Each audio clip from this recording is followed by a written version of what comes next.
Textile Sanat बहरान की जद में, हंगामी बुनियादों पर तवज्जो की जरूरत। हुकूमत की नाकिस पॉलिसियां, मुल्क की टेक्सटाइल सनत तबाही के दाहने पर। टेक्सटाइल मिलें बंद करने के सिवा कोई चारा नहीं, मिल मालकान का मौक़िफ़।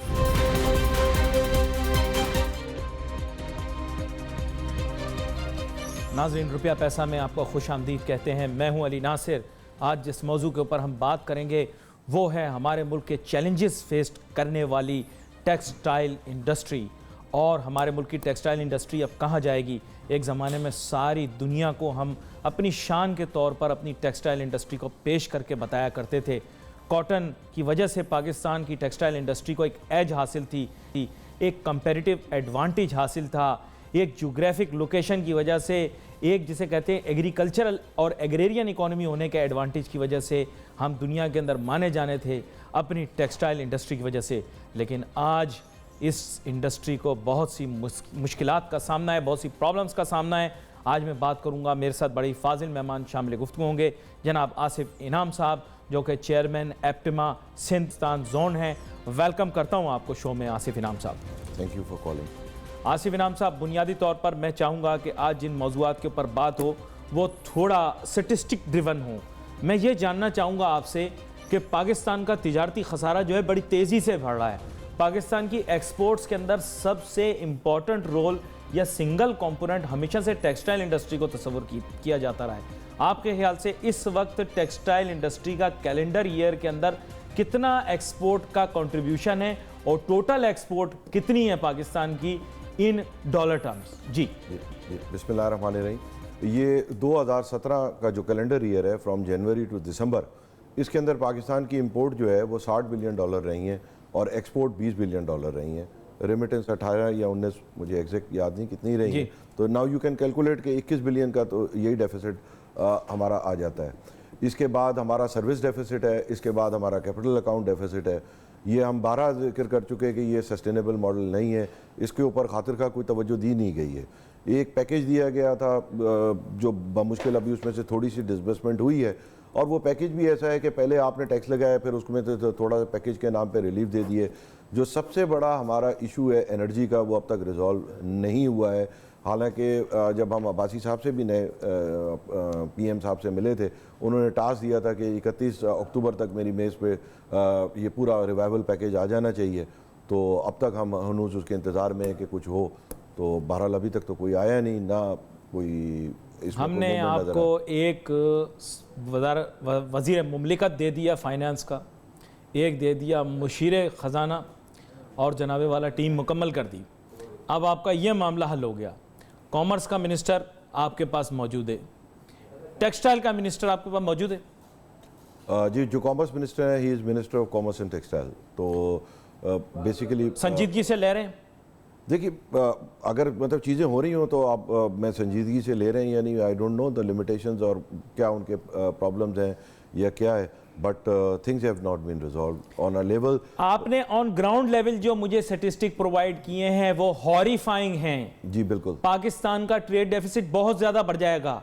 आप टेक्सटाइल वाले एक्सपोर्ट बढ़ाएं, क्या चाहिए आपको? सर, हमने तो बढ़ा दी ना। जब प्रेजेंट गवर्नमेंट आई थी तो इन्होंने कहा कि ये टेक्सटाइल तो हमें चाहिए ही नहीं, हटाओ इसको, ये तो 1956 की कोई चीज़ है, हम कुछ और अच्छे काम करेंगे। तो 43% हमारा शेयर था जब ये प्रेजेंट गवर्नमेंट आई है एक्सपोर्ट में, वो अब 53 हो गया, क्योंकि बाकी चीज़ें इससे ज़्यादा तेज़ी से गिराई। आपको जो जो चीज़ों की तो आपने तो डिमांड की आपको दी गई? कुछ भी नहीं दिया गया। क्या दिया गया? जीरो रेटेड आपको बनाया गया, जीरो रेटेड इंडस्ट्री दी। सर आप ये बात नहीं करें। बिजली के निर्ख कम किए, जीरो इंटरेस्ट रेट कम किया। सर, जीरो तो जनाब मुशर्रफ साहब के ज़माने में अब्दुल्ला साहब ने दी थी, जो उस वक्त के चेयरमैन FBR थे, अब्दुल्ला यूसुफ साहब। उन्होंने दी थी and he was very intelligent on this subject, और वो चली आ रही थी। पहले आप जीरो रेट छीन लें, फिर जीरो रेट दे दें, ये कौन सा कोई कंसेशन है? दूसरे, एनर्जी की प्राइसेस जो 70-80% आते ही बढ़ाई गई। जब तेल 110 का था, पूरा उसके बाद तेल $18 का भी हो गया, हमें उसका 1% का बेनिफिट नहीं मिला, कुछ हमारे पल्ले नहीं पड़ा। इंडस्ट्रियल टैरिफ आपको नहीं मिलता क्या? इंडस्ट्रियल टैरिफ है, आप देख लें क्या जो आप मुशर्रफ साहब के टाइम में देख लें इंडस्ट्रियल टैरिफ, उसके बाद आप जरदारी साहब के टाइम में देख लें इंडस्ट्रियल टैरिफ, और आप देख लें, आप फ़र्क देख लें, कम से कम 70% ज़्यादा है। ये 4 साल में इंडस्ट्री बर्बादी इसीलिए हुई है कि जी आपने आते ही एनर्जी को जो है वो 100% महंगा कर दिया, उसके बाद इंटरनेशनल प्राइसेस गिरी, उसका कोई बेनिफिट नहीं मिला। आसमान से तारे तोड़कर लाना ज़्यादा मुश्किल है, लेकिन आपको प्रेफरेंशियल जो एग्रीमेंट के ज़रिए आपको जनाब GSP प्लस दिलाया है, ये मुश्किल है। आपने देखा कि हमने GSP प्लस गवर्नमेंट ने ला के दिया, माजरत मैं उनकी नुमाइंदगी नहीं कर रहा, मैं तो आपके सामने पेश कर रहा हूँ। जी जी बिल्कुल, यू हैव ऑल द तो राइट टू GSP प्लस आपको दिला दिया भाई जी, उसके बावजूद एक्सपोर्ट कहाँ है आपकी? जी बिल्कुल सही है, उसके बावजूद एक्सपोर्ट इसलिए नहीं है कि जी जब आपने हमें GSP प्लस दिया, आपने कहा कि इसका सारा नफ़ा तो हम रख लें, हम एनर्जी प्राइसेस दुनिया भर की हर चीज़ बढ़ा दें, ये एक्सपोर्ट करेंगे और जो GSP प्लस का फ़ायदा है वो हमारी गवर्नमेंट के पास आ जाएगा, जो हुआ नहीं। GSP प्लस के अंदर सबसे बड़े बेनिफिशियरी टेक्सटाइल इंडस्ट्री थी, बिल्कुल कहाँ है? We are unable to. कौन सी हौजरी एक्सपोर्ट बढ़ा दी? कौन से को टावल बेच दिए दुनिया को? मेरे भाई आप मेरी अर्ज सुने, आपने जो पॉलिसीज रखी, आपने रॉ मटेरियल टैक्स कर दिया। पिछले 20 साल में कॉटन ड्यूटी फ्री इंपोर्ट थी, आपने उसको ड्यूटी लगा दी, आपने रॉ मटेरियल महंगा कर दिया, आपने कॉस्ट ऑफ डूइंग बिजनेस महंगी कर दी, आपने करेंसी आर्टिफिशियल रखी। ये मुझे थोड़ा एक्सप्लेन करना पड़ेगा आपको, ये कॉटन ड्यूटी फ्री इंपोर्ट क्या होती है? जी, कॉटन की पाकिस्तान में देखिए, कॉटन की फसल का पता नहीं होता कितनी बड़ी है, ठीक है ना। गवर्नमेंट ने खुद कहा पिछले 3 साल से कहा कि जी 1 करोड़ 40 लाख बेल होगी, पता नहीं कितनी 170 किलो की, एक साल 98 लाख आई, एक साल 1 करोड़ 7 लाख आई, एस्टिमेट से कम आई। भाई कोई डिफरेंस ही नहीं है ना, मतलब 30-30 40-40% कम आई। तो इसका तरीका जो है वो पहले भी ये होता था कि जी कभी एक्सपोर्ट बंद होती थी, कभी इंपोर्ट बंद होती थी, तो एक तजर्बे के बाद ये तय हुआ कि इसको फ्री कर दें, ताकि अगर ग्रोअर किस चीज को फ्री कर दें? कॉटन की ट्रेड के इंपोर्ट और एक्सपोर्ट दोनों, एक्सपोर्ट दोनों। तो इन्होंने एक्सपोर्ट तो फ्री रखी, मगर इंपोर्ट जो है उसके ऊपर ड्यूटीज लगानी शुरू कर दी, पहले 1, 2, 3, 4, फिर उसको नॉन टैरिफ बैरियर से भी तंग करना शुरू किया। तो अब एंड प्रोडक्ट जैसे यान है, खुद तंग करना शुरू किया, अपने लोगों को तंग करना शुरू किया।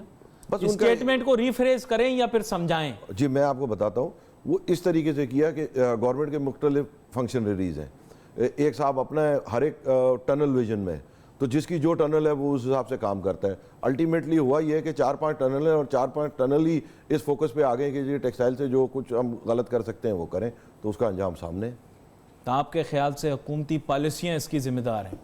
सर आप मुझे बताएं कि 36 गुना यान की इंपोर्ट बढ़ गई पाकिस्तान में, which was the largest exporter of यान इन द वर्ल्ड, वो एजाज हमसे छिन गया। वो धागे खरीदते फिर रहा है। देखिए वो धागे खरीदता हुआ इंडिया का तीसरा बड़ा बायर है, हमें ये एजाज हासिल हो गया। तो हमने किसकी फ़रोख्त की पॉलिसीज़ बनाई हैं? हमारे मुल्क में ऐसी कौन सी कमी आ गई जो सिर्फ, अच्छा ये सारी कमी जो है वो 4 साल में आ गई, 4.5 साल में।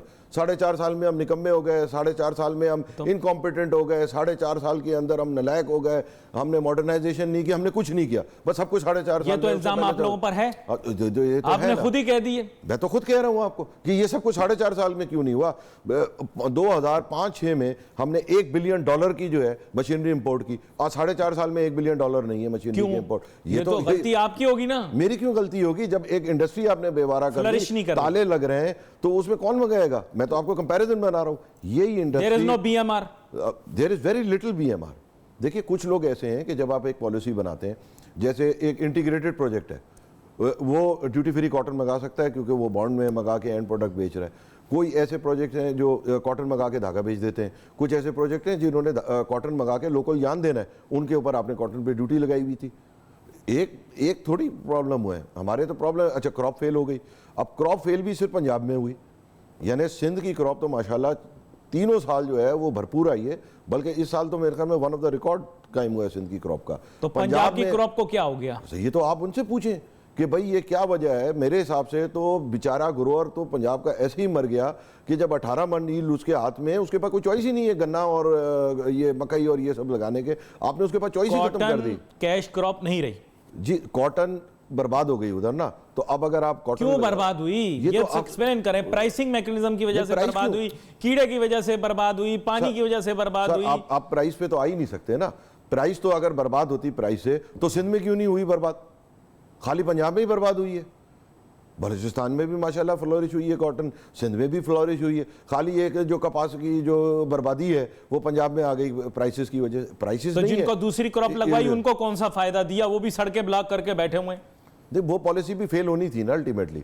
आपने दुनिया से दुगने दाम पे चीनी दे दी, 20 करोड़ आदमी को तो आप खिला सकते हैं, मगर आप उसे एक्सपोर्ट नहीं कर सकते बगैर सब्सिडी के। अब 20 रुपए किलो दें ना सब्सिडी, फेल। ये कौन सा काम? पॉलिसी फेल हो गई, फेल हो गई ना। ये एक्स्ट्रा ऑर्डिनरी प्राइस। चले फिर वो फेल हो गई, अब दोबारा कॉटन आएगी वहां पे? नहीं, दोबारा तो आने से पहले आएगी नहीं, कमाद में काम। भाई वो बेचारा क्या करे, 18 मन पे तो उसको वारा ही नहीं है। आप पहले कोई उसको 30 मन वाला तो करें। इतने देखिए पंजाब में यू मीन के due to lack of R&D तहकीक के शोबे में पर हेक्टर यील्ड, पर एकड़ यील्ड बहुत कम है, उसके बारे में नहीं है कॉटन ग्रो करना। मुझे एक्सप्लेन करें ना। जी बिल्कुल। आज 5,000 वो नहीं ग्रो करेगा क्योंकि उसको पैसे नहीं मिलेंगे, उसको बारे में मजबूर। अब आप देखें कि जो पानी की एलोकेशन है उसके हिसाब से पहले वो गन्ना लगाता है, उसके बाद मकई। देखिए इन तीनों फसलों में जो सबसे कम पानी लेती है वो कपास है, जो सबसे ज्यादा पानी लेता है वो गन्ना है।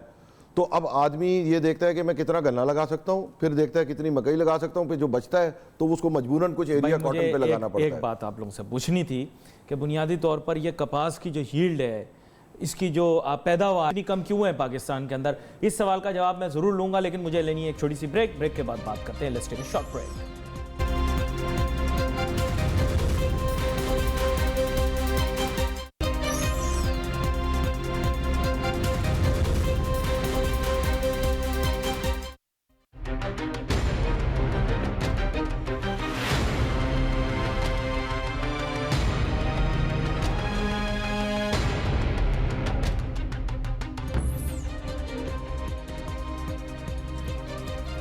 नाज़रीन welcome back after the break. गुफ्तगू हमारी जारी है। हमने टेक्सटाइल इंडस्ट्री के ऊपर बड़ी मुफस्सिल गुफ्तगू की। बात वहीं आकर रुकी कि जनाब पाकिस्तान जो कॉटन के लिए मशहूर था, कॉटन क्रॉप के इश्यूज़ बहुत ज़्यादा हैं और पंजाब के अंदर हमारे फाजिल मेहमान बता रहे हैं कि यील्ड बहुत कम है, यील्ड भी बहुत कम है, उसके साथ और मुतअद्दिद चैलेंजेस हैं, जिसकी वजह से हुआ क्या कि जिन जगहों पर कॉटन उगा करती थी तो हमारे किसानों ने क्या किया, कॉटन वहाँ से हटा दी, उसके बजाय गन्ना लगा दिया। आज जो ये क्राइसिस शुगर केन का भी पाकिस्तान के अंदर आया हुआ है और आपको खुद देखने में आया होगा, ये मीडिया पर भी बातें आ रही हैं, सड़कें ब्लॉक हो गई हैं, सुपर हाईवेज़ ब्लॉक हो गई, सुपर हाईवे तो नहीं मैं बोलूँगा, हाईवेज़ ब्लॉक हो गई पाकिस्तान की। वहाँ पर क्या है, बुनियादी तौर पर शुगर केन ग्रोवर्स जो हैं वो परेशान हैं क्योंकि उन्होंने कॉटन को हटा दिया, नई फसल लगाई। शुगर केन साल में एक ही जो है फसल देगी, उसका नतीजा ये हुआ है कि today they are in crisis. मेरे साथ जनाब आसिफ इनाम साहब मौजूद हैं जो कि चेयरमैन एप्टबा SB जोन हैं। जनाब आसिफ इनाम साहब, बुनियादी तौर पर वो चीज़ थोड़ा सा मुझे एक्सप्लेन कीजिएगा कि पंजाब का कॉटन ग्रोअर क्यों डिससेटिस्फाइड था कॉटन ग्रो करने से, और उसकी यील्ड जो है आपके मुताबिक 16 मन क्यों आ रही थी जबकि उसकी 30 मन आनी चाहिए। और ब्रेक के दौरान आप बता रहे थे कि बलूचिस्तान में खुशदार के अंदर 60 मन यील्ड आई है, तो क्यों कम आ रही थी पंजाब में? देखिए इसके मुतफरिक वजूहात हैं। अगर आप 1992 से देखें, जब हमने पहली दफ़ा पीक यील्ड पंजाब ने अचीव की थी, उस वक्त पंजाब की बिलें 1 करोड़ 15 लाख हुई थी 170 की। उस वक्त पंजाब की यील्ड 28 मन थी, सिंध की यील्ड 12 मन थी। आज सिंध की यील्ड माशाल्लाह 36 मन हो गई है और पंजाब की यील्ड 18 मन हो गई है, 28। अच्छा, मुझे आपको चंद लम्हात के लिए रोकना पड़ेगा, मुझे एक छोटी सी ब्रेक की जानिब जाना है। ब्रेक से वापस आएंगे, अपनी गुफ्तगू जारी रखेंगे। Let's take a short break.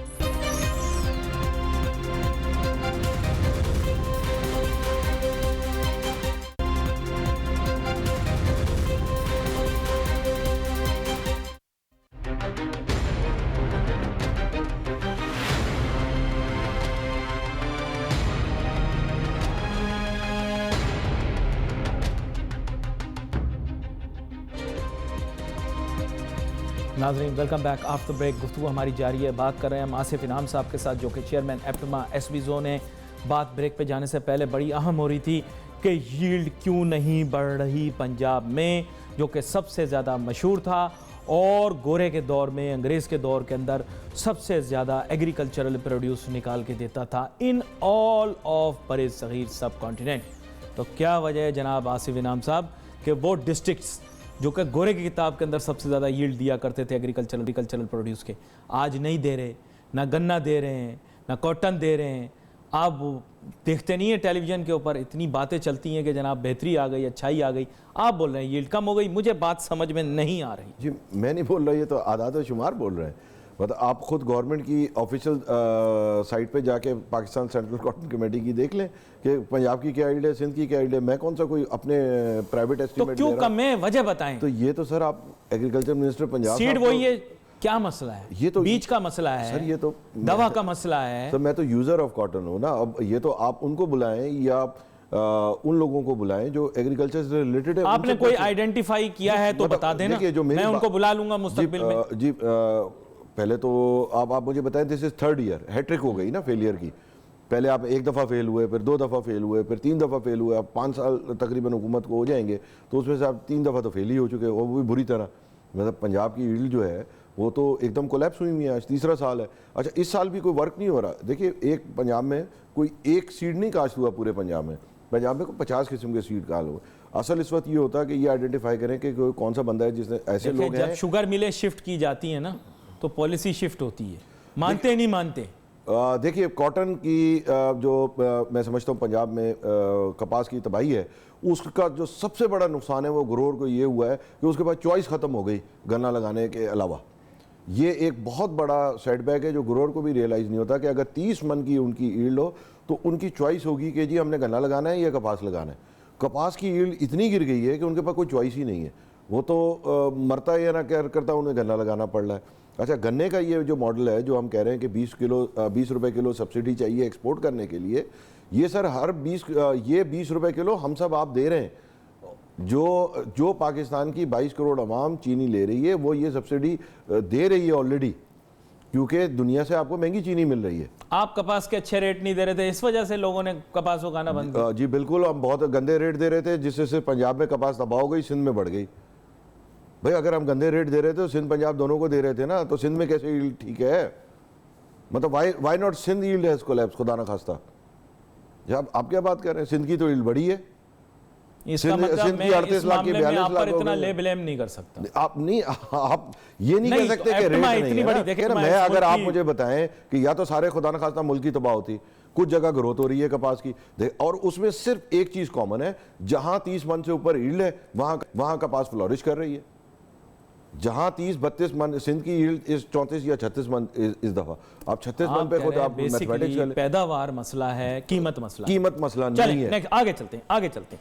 Basically क्या है कि यहाँ पर एक और चीज़ भी है जिसको मैं जल्दी से डिस्कस कर लूँ। आपने तो तमाम चीज़ों को रिजेक्ट कर दिया, लेकिन टेक्सटाइल पैकेज को आपने बड़ी जल्दी स्विच किया, उसके बेनिफिट्स नहीं मिले वगैरह वगैरह। भाई उसके बेनिफिट्स आपने लिए नहीं होंगे ना। देखिए, तो जब वो आई थी तो आप लोगों ने खैर मकदम किया, बहुत अच्छा हुआ, जीरो रेट पर आपने अभी का कोई बात नहीं है तो पहले वाली चीज़ को रिवर्ट कर दिया। बाकी भी तो चीज़ें आपको दी थी टेक्सटाइल पैकेज में, देखिए उनके क्या फवायद हैं? मैं आपको बताऊँ ना, पहले जब प्रेजेंट गवर्नमेंट आई 0.5% टर्नओवर टैक्स था, उसके बाद उसको किया 1%, उसके बाद इस बजट में कर दिया 7.25%। अब आपने उसके लियो में कुछ बेनिफिट दे दिए कि इसका इम्पैक्ट क्या है टर्नओवर टैक्स का? टर्नओवर टैक्स का ये इम्पैक्ट है कि अगर आप नुकसान भी कर रहे हैं और आपकी टर्नओवर 1 करोड़ की है तो 1.25 लाख आप गवर्नमेंट को काम करने के पैसे देंगे। आप लोग बुक्स सही डिक्लेयर नहीं करते थे, इसलिए बुक्स का तो कोई ताल्लुक ही नहीं था। आप लोग प्रॉफिट नहीं डिक्लेयर करते थे ना, तो प्रॉफिट सर समझा करें ना, थोड़ा गवर्नमेंट है इसीलिए आप पर लगाया होगा। वो जुल्म क्यों करेगा आपके ऊपर गवर्नमेंट? अच्छा, तो 0.5 वाला ठीक था, वो जालिम था, वो बेवकूफ था। जब आप, मेरा ऐसा ख्याल है, मैं सोच रहा हूं अपने ज़हन में, आपके ख्यालात, मैंने ये नहीं कहा कि उनकी नियत ये होगी। सर आप ख्यालात और ख्वाब देखें, हकीकत ये है ख्वाब की आपके कि 45% इंडस्ट्री बंद हो गई है, और जो ये लोड शेडिंग खत्म हुई है इसमें कितना बड़ा हाथ इंडस्ट्री बंद होने का है, ये भी आप जरा डेटा निकाल के देख लें। 1000-2000 मेगावाट तो आपको इंडस्ट्री बंद होने से बिजली मिल गई है। लोड शेडिंग तो खत्म, सारी इंडस्ट्री खत्म कर दो। हमने ऐसे ही हार पहन लिए, लड्डू खा लिए लोड शेडिंग खत्म होने के। हमें ये थोड़ी पता था कि आपकी सनतें बंद हो रही हैं। आपको पता नहीं है, हम लोग तो सुना है, पता किस तरह होगा हमें? पता क्या, पता तो डेटा से। आपकी 25 अरब की एक्सपोर्ट 20 अरब हो गई आपकी।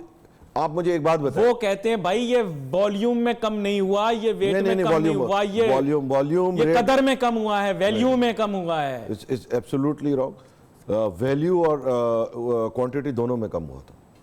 अब हाँ, मतलब 2-4% का देखिए, एक्सपोर्ट आपकी गिरी है 25%, जो वैल्यू का फर्क आ सकता है। जिम्मेदार आदमी है भाई आप इस मामले में। जिम्मेदार क्या, 25 और 20 का आप हिसाब लगा लेना। वो कह रहे हैं ना वैल्यू कम हुई है, कॉटन प्राइस कम हुई थी। कैसे कॉटन प्राइस? सफाइयां पेश करते हैं लोग। सर कॉटन प्राइस जो है वो आज ज्यादा है पिछले सालों से। पिछले 3 साल से 90 सेंट कॉटन प्राइस है। ये तो हाईएस्ट प्राइस है पिछले गुज़िश्ता 5 साल की। तो ये जो पिछले हमारे बहुत सारे फाजिल मेहमान आते रहे उनकी बात को रिजेक्ट कर दूं मैं, नहीं, क्योंकि वो reject नहीं, कहते हैं आप कि मुझे जनाब fact कॉटन प्राइस कम हुई इसलिए जो है वो वैल्यू कम हो गई हमारे एक्सपोर्ट्स की। अगर मुझे फाइल बंद करनी होगी तो मैं ये कह दूंगा, वरना अदरवाइज फैक्ट तो ये आप देख लें 3 साल में 90 सेंट के करीब करीब कॉटन घूमी है, अभी महंगी है जी। 2016 में कॉटन वॉज ब्लूमबर्ग इंडेक्स में सारी कमोडिटीज गिरी थी, cotton was winning commodity. Second year भी यही हुआ, 2017 में भी कॉटन विनर है। आप कैसे कह रहे हैं? आप ब्लूमबर्ग इंडेक्स, मैं तो दूसरों को सुनूंगा जो ताजिर सनतकार मुझे बताएंगे। आप सुने नहीं ना, आप डेटा देख लेना, मैं तो आपको मिसाल दे रहा हूं। आप ब्लूमबर्ग इंडेक्स पे I will counter check you should, and you should ask those people के जिन्होंने कहा कि कॉटन की प्राइस की वैल्यू कम हो गई। उन्होंने हुकूमत के साथ बना के चलनी होगी ना, इसमें देखिए हुकूमत का कोई उन्होंने बना के चलनी होगी, इसलिए उन्होंने बोल दिया। इसमें भाई अगर एक्सपोर्ट गिरेगी तो किसकी नाअहली साबित होगी? या उनकी कि जो एक्सपोर्ट के जिम्मेदारान थे, एक्सपोर्ट का कोई जिम्मेदार नहीं। एक्सपोर्ट के जिम्मेदार होते हैं, इदारे बनाए हुए हैं पाकिस्तान के अंदर एक्सपोर्ट बढ़ाने के लिए, वहां पे चाय पापे की दावतें और गुलदस्ते देने की दावतें होती हैं। अब आप मुस्कुरा रहे हैं, अब छुपा रहे हैं अपने जज्बात को। आप एक्सपोर्ट बढ़ानी, पाकिस्तान की इदारे बने हुए हैं इसके लिए। देखिए मैं आपको एक बात बताऊं, success is many father, failure is an orphan. ये आप हमेशा कहते हैं, बस but there are too many orphans now. वो तो नहीं, हाँ there are too many orphans, और उनका फिर मतलब फेलियर है ना, तो अब हर एक ऑर्फन होगा, हर एक अपनी जान छुड़ाएगा कि मेरा कसूर नहीं है, मेरा नहीं है, एग्रीकल्चर से लेकर बट जो सामने है। मैं तो समझता हूं कि ये तो total crux of the matter is कि आपने फायदा उठाया नहीं है टेक्सटाइल पैकेज से, आपको मिला नहीं। इस सवाल का क्लियर जवाब क्या है? आपने फायदा उठाया नहीं या आपको मिला नहीं? मैं आपको क्लियर कर, आपका टेक्सटाइल पैकेज है क्या? 30 जून को एक्सपायर हो रहा है, ठीक है ना? आपने रिजल्ट देने थे उसमें, आप भूल गए। आपने रिजल्ट देने उसमें, चले आप मैं रिजल्ट दूं या नहीं दूं, 30 जून को एक्सपायर हो रहा है इस दफा। हाँ, इस दफा हो रहा है ना। उसके बाद कौन होगा, उससे पहले कौन होगा, क्या पता। छोड़ देना आप इस बात को। As of today textile package 30 June तक है, आप मानते हैं? The dynamics as you suggest, dynamics as SRO suggest कि ये 30 जून को खत्म हो जाएगा। क्या मैं फैक्ट्री लगाऊंगा इस पैकेज को अवेल करने के लिए? ये तो सिर्फ जो लोग मर रहे थे उनको एक ड्रिप लगाई गई है। जो आपके फंडामेंटल मसले हैं एनर्जी कॉस्ट के, लॉन्ग टर्म सस्टेनेबिलिटी के, रॉ मटेरियल की अवेलेबिलिटी से, कॉटन की पैदावार बढ़ाने से, मार्केट एसेस हमें मिली हुई है उसका फुल यूटिलाइज करने से, वो तो कुछ भी नहीं हुआ। चंद अरसा पहले जब मैंने आपसे बात की थी तो मैंने आपसे यही तो पूछा था कि नए यूनिट लगाने वाले फर्स्ट टाइम एक्सपोर्टर को बेनिफिट दें, तो आपने कहा नहीं, तो अभी तो हम इनको बचाने के लिए कर। नहीं, देखिए नए को भी बेनिफिट है। अगर कोई बाय डिफॉल्ट इस पीरियड में चालू हो रहा है, he will take the benefit. मगर इस प्रोजेक्ट की, इस जो पैकेज है इसकी लाइफ ही इतनी कम थी कि इसके ऊपर कोई प्रोजेक्ट वर्किंग नहीं हो सकती थी। अगर देखिए कोई बाय चांस जो है वो इस पैकेज को इस पीरियड में चालू हो गया, वो अवेल करेगा। मगर ये पैकेज ऐसा नहीं था कि ये इन्वेस्टमेंट अट्रैक्ट करे। आपने लास्ट टाइम एक जिक्र किया कि कंपोजिट बेनिफिट होंगे, कितना भाई जनाब कंपोजिट, कितना एक्सपोर्ट बढ़ा दिया कंपोजिट वालों ने? जी देखिए कंपोजिट को जो एक इनहेरिटेड एडवांटेज हो गई है वो तकरीबन 6 से 8% टैक्सेशन की है। तो कुछ चीज़ें ऐसी होती हैं जो कंपोजिट यूनिट जो है वो उनके नेचुरल एडवांटेज होती है, जैसे एनर्जी वगैरह में दे आर, और energy to and fro freight, they are more efficient in terms of energy, logistics और इन तमाम चीज़ों में। They are inefficient in terms of management, क्योंकि जितना बड़ा मैनेजमेंट बिकॉज ऑफ सिनर्जीज, कुछ चीज़ों में एडवांटेज होती है, कुछ चीज़ों में डिसएडवांटेज होती है। फिर आपको बल्क प्रोडक्शन हैंडल करनी पड़ती है, उसकी अपनी डिसएडवांटेज होती है कि जब आपने 1 लाख बेडशीट बेचनी है तो आपका कुछ और है, एक बंदे ने 10,000 बेचनी है, उसका विजन कुछ और है।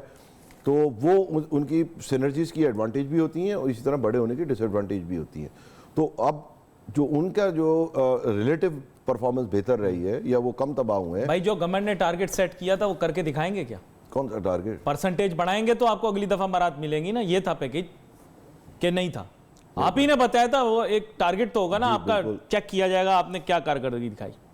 ठीक है, जो आपने 14 सेंट के पंखे दिए कि जी वो लगा लें और 14 सेंट दे दें, उनका तो कोई टारगेट नहीं है। उनको तो 18% गारंटी रिटर्न दे दी, वल्लाह आलम 18 भी है या 28 है। पंखे नहीं, वो मुतबादिल बिजली के विंड मिल्स हैं, जो भी है वो व्हाटएवर। अब उसका उनका कोई टारगेट है एक्सपोर्ट का? वो 14 सेंट की बिजली जो है वो आज 16 रुपए की हमें दे दें, उसके बाद कहेंगे दुनिया में कम्पीट करो। 6 सेंट की तो ये जर्मनी में, बल्कि न्यू ईयर पे जब वहाँ हवा ज़्यादा चल रही थी तो फ्री बिजली दी है उन्होंने।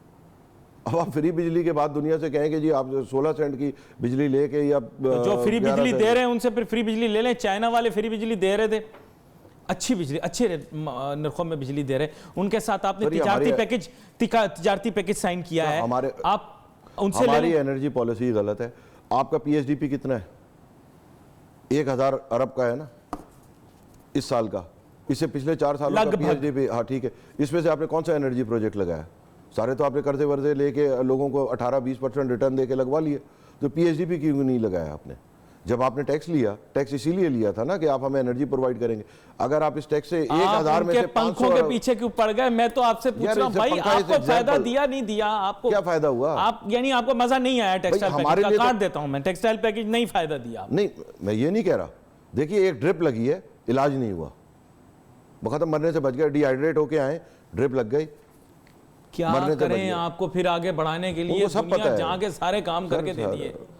सर, जब खुद होगा सही काम नजर आएगा, किसी और ने नहीं है ना। मैंने आपको 2000 आपने लोन नहीं लिया, एक्सपोर्ट फाइनेंस अवेल की? सर, यान पे नहीं है, फैब्रिक पे नहीं है गिरे, वो जो भी है मेडअप से, which is half of the garment पे, हुजरी और मेडअप पे, यान और बनी बनाई चीज़, सेमी फिनिश पे है ही नहीं। तो फिर उसका बेनिफिट पूरी इंडस्ट्री नहीं ले सकती, पूरी है ही नहीं। तो बेसिकली एक्सपोर्ट फाइनेंस को पूरा अवेल किया नहीं किया होगा, उसका बेनिफिट नहीं अवेल किया। मेरे पास उसका डाटा नहीं है, मगर वो उसका डेफिनेटली बेनिफिट तो होगा। भाई उसको बड़े पंप एंड शो की तरह पेश किया गया कि आपको दिया गया, किसमें मतलब बेनिफिट दिया गया? उन सेक्टर को होगा, बिल्कुल डेफिनेटली होगा, उन स्पेसिफिक सेक्टर्स को होगा। देखिए, हमें तो वो बीएमआर कितना हुआ, कितने लोगों ने, मैं आपको ले जाऊँ, ये एक इंडस्ट्रियल एरिया यहाँ ज़्यादा दूर नहीं है, मैं आपको वहां ले जाता हूं, मुझे तो 2-3 यूनिट से ज्यादा कुछ नहीं दिखाई दिया। बिल्कुल है वो भी, और मैं बोल देता हूं आपके सामने, डेनिम के यूनिट हैं या कोई एक आधा कोई और यूनिट होगा, कोई एक आधा कॉम्पोजिट होगा, एक आधा कॉम्पोजिट होगा। मैं आपसे इख्तिलाफ ही नहीं कर रहा ना, मेरा तो आपका इख्तिलाफ आप मुझे शो तो जब करें जब मैं आपसे, मैं तो खुद आपके साथ ये बात कह रहा हूँ कि 45% इंडस्ट्री तबाह हो गई है। 45 का मतलब है 50 तबाह होगी, 5 नई भी लगी होगी। मैं नेट ऑफ बता रहा हूँ आपको, 40 से 45% इंडस्ट्री तबाह हुई है, और ये टेक्सटाइल बिल्कुल है, और जनरल इंडस्ट्री भी तबाह हुई है, 3-4 सेक्टर छोड़। फिर आप कंपेरेटिव नहीं रहे ना भाई, आप इंटरनेशनल कंपेरेटिव एनवायरनमेंट में नहीं चल सकते। जी बिल्कुल नहीं चल आपने बोल दिया जी बिल्कुल। वो इसलिए कि हमारी जो अनकम्पिटिटिव है उसका हमारे से कोई ताल्लुक नहीं है। अगर आप 1 रुपए की चीज़ हमें 2 रुपए में बिजली दे रहे हैं, हमें मजबूर करके, आपने इंडिया ने LNG $60 पे कैप कर ली, आप हमें 1100 की दे रहे हैं, तो इसमें मेरा क्या कसूर है भाई? मुझे आप कहते हैं एफिशिएंट बन जाओ। ये तो एक प्रोपेगेंडा करके इंडस्ट्री को बदनाम किया हुआ है कि जी एफिशिएंसी, इनएफिशिएंसी जहाँ लाई हो रही है वो ठीक होनी है या कि मैंने ठीक होना है। मैं तो आपसे एक आसान लफ्जों में बताया कि जी 4.5 साल पहले सारे लायक थे, 4.5 साल में सारी इंडस्ट्री नालायक हो गई। उस्ताद गलत आ गए। नहीं, मैं ये आपने लायक ना लायक की बात की है, मैं लायक ना लायक की बात नहीं है। देखिए, इसी इंडस्ट्री पे डाल रहे हैं आप। 2005-6 में इसी इंडस्ट्री ने $1 बिलियन का इन्वेस्टमेंट किया। एनेबलिंग एनवायरनमेंट थी, कोई करेंसी डिवैल्यूएशन नहीं हुई थी। जब ये करेंसी डिवैल्यू आपने करवाई? नहीं, हमारा नहीं है। करेंसी तो आप डिवैल्यू करेंगे इंपोर्ट रोकने के लिए, आपको 60 अरब को 50 अरब करने के लिए करनी है डिवैल्यू, एक्सपोर्टर के खाते में नहीं डालें। नहीं, एक मिनट हाँ। इसका तो उल्टा इंपैक्ट आएगा। किसका? ये जो डॉलर जो है वो एप्रिशिएट करेगा और रुपी जो है डिवैल्यू होगा। हाँ। इसका इंपैक्ट पाकिस्तान की इकोनॉमी के लिए अच्छा कहाँ होगा? ये तो एक्सपोर्टर्स का देरीना मुतालबा है।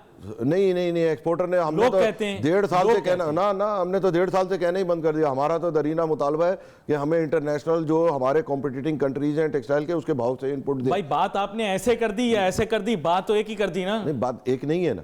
देखिए, जब आपने बिजली जो है वो आपने LNG ली हुई है डॉलर में, तो वो तो 150 का भी हो जाए तो वो सुबह आप हमें दे देंगे 22 रुपए का यूनिट। उसमें हमें कोई फायदा क्या है? तो यही तो मैं भी कह रहा हूं, आप इंपोर्ट कम करने के लिए कर रहे हैं सर। इंपोर्ट कैसे कम होगी? हमारे कंट्रोल में कुछ है नहीं, कुछ बंद तो रहा नहीं। आपकी इंडस्ट्री तो बंद नहीं रहा ना, तो फिर आप नहीं खाएंगे ना लेस के चिप्स सऊदी अरब के आए हुए, फिर आप नहीं खाएंगे ना दुबई की कोका कोला पियेंगे, फिर आप नहीं करेंगे ब्रांडों पे ना। हाँ, चलो एक मिसाल है, मतलब आप अपनी लिमिट में रहेंगे ना। आपकी 10 आपने डाटा देखा है अभी स्टेट बैंक ने शाया किया, आपकी तीसरी लार्जेस्ट इंपोर्ट जो पाकिस्तान में बढ़ी है वो टेक्सटाइल है। $1 बिलियन की आप टेक्सटाइल इंपोर्ट करके आपने कर लिया, वो तो खत्म होगी। है ना ये बात? जी है, आप देख लें, ये रिकॉर्डर में छपा है मेरे पास, बल्कि इसकी क्लिप है, आप कहें तो मैं टीवी पे अभी दिखा देता हूँ। आपका जो लार्जेस्ट आइटम जो है, 3rd लार्जेस्ट आइटम ग्रोथ का जो है, जिसमें आपके पैसे डॉलर लगे, वो टेक्सटाइल है। तो ये स्टेट का फेलियर आप कह रहे हैं? आई don't no, you conclude yourself. मैं तो डाटा बता रहा हूं जो अखबार में छपा है, मैंने उसकी या मैं आप पर बात डालूंगा या उन पे बात डालूंगा और किस सर ये तो स्टेट बैंक का डाटा है, ये बिजनेस रिकॉर्डर फ्राइडे संडे के अंदर शाया हुआ है, आप खुद पढ़ लें।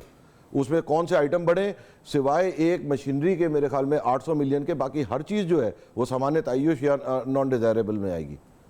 तो देन आपने दाल खा ली, how do we compete in this situation? ये तो क्या सर, करें? ये तो सर आप करें फिर क्या भाई, कोई सोल्यूशन बता दें आप। सर देखिए अब इसके शॉर्ट टर्म आप कह रहे हैं उनको सब पता है, अब मुझे क्या पता उनको क्या नहीं, पता उनको देखिए दे नो एवरीथिंग कि उन्होंने एनर्जी कॉस्ट को एड्रेस करना है, दे नो एवरीथिंग कि उन्होंने बहुत सारी आप लोग चीजें एड्रेस करनी गए, है। एक बड़ी जबरदस्त मीटिंग हुई।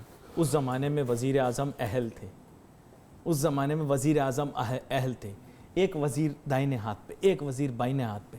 एप्टोमाव गया था मेरा जहां तक अंदाजा है, वहां जाके प्रेजेंटेशनें दी आप लोगों ने, क्या जवाब मिला आपको? उसके नतीजे में इतना बेहतरीन टेक्सटाइल पैकेज दिया आपको, जो आपके मुतालबात थे उसी की बुनियाद पे दिया होगा ना, जो आप मांगोगे वो बताएंगे ना, बाकी उनको क्या पता है। जी हमारा जो पूरा पैकेज डिस्कस हुआ था, उसके बाद में चॉइस दी ये लो या ये लो ये लो, हमने बताया ये इससे नहीं होगा हल। देखिए जब आपको अगर एक आदमी की जरूरत, यानी there is more that they need to do, उनको ज्यादा कुछ and they were aware of it, they made a conscious decision कि हमें इतना नहीं, हमें सिर्फ इतना करना है। खैर ये बात भी बड़ी अहम आपने की है कि they are aware of it. अब यही कह सकते हैं कि अरबाब इक्तदार में जो लोग हैं, ये मैं बता दूं, एक जमाने में एप्टमा का बड़ा रोब होता था, नहीं, एक जमाने में बड़ा पॉलिटिकल क्लाउड और वो हुआ करता था। सर हमारी मीटिंगें भी इसलिए कम हो गई हैं, अब हमें जाके भी एक्सप्लेन करने की जरूरत नहीं है, उनको सारी चीजें सब चीज पता है। Now they might have to work out a formula कि उन तमाम चीज़ों को उन्होंने कैसे डिलीवर करना है। देखिए हमारा काम नहीं है, उन्होंने 14 सेंट की ली नहीं ली, हम इस बैच में नहीं पढ़ते। हमें तो ये है कि जी जो हमारे अफोर्डेबल कंट्री है, हमारा तो कम से कम हिसाब ठीक करें ना। आसिफ इनाम साहब आपका बहुत बहुत शुक्रिया, आप शो पर हमारे साथ शामिल हुए। We wait for your messages on Facebook. यहाँ पे अली नासिर को, हमारी टीम को इजाजत दीजिए। अल्लाह हाफ़िज़।